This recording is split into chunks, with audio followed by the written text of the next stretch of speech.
Hello. ഇവിടെ മാങ്ങ സീസണായി കഴിഞ്ഞാൽ പിന്നെ മാമ്പഴം നിന്ന് മടുക്കുള്ളൂ കേട്ടോ. പറമ്പിൽ നിന്ന് ഒത്തിരി മാമ്പഴം കിട്ടും. പലതരം മാമ്പഴം, കിളിച്ചുണ്ട മാമ്പഴം, പിന്നെന്താ തൊലിക്കയ്പ്പ് മാമ്പഴം, മൂവാണ്ടൻ മാങ്ങ, വട്ടമാങ്ങ, അങ്ങനെ കുറേ മാങ്ങകളുണ്ട്. അപ്പോൾ അതൊക്കെ നമ്മൾ ഈ മുറിക്കുക തിന്നെ തന്നെ പണി കണ്ട ചിത്ത. അപ്പോൾ ചേച്ചിയുടെ മോനെ നമ്മളിവിടെ കൊണ്ടുവന്നുണ്ട്. എൻ്റെ കുഞ്ഞൂസിനെ ചേച്ചിയുടെ വീട്ടിലും ആക്കിയിട്ടുണ്ട് കേട്ടോ.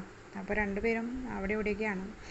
അപ്പോൾ മാങ്ങ നമ്മൾ ഈ രാവിലെ ഭക്ഷണമൊക്കെ കഴിച്ച് കഴിഞ്ഞൊരു 11 മണിയാകുമ്പോൾ ഇടനേരമൊക്കെ ആകുമ്പോൾ ഇങ്ങനെ മുറിച്ച് കൊടുക്കും.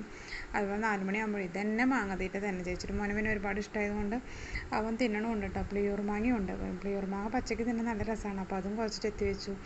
അപ്പോൾ മോളും മോനും കൂടിയിട്ട് മാങ്ങ തീറ്റ ആണ്. അപ്പോൾ മാമ്പഴക്കാലം ആയി കഴിഞ്ഞാൽ ഇതൊക്കെ തന്നെ പണി അല്ലേ. അപ്പോൾ നിങ്ങളുടെ എല്ലാവരുടെ വീട്ടിലും മാമ്പഴം ഉണ്ടോ? ഇതുപോലെ പലതരം മാങ്ങയുള്ള മാവുണ്ടോ? അപ്പോൾ ഇതായിരുന്നു ഇന്നത്തെ വിശേഷം കേട്ടോ. അപ്പോൾ എല്ലാവർക്കും നല്ലൊരു ദിവസം ആശംസിക്കുന്നു. ടാറ്റ ബൈ.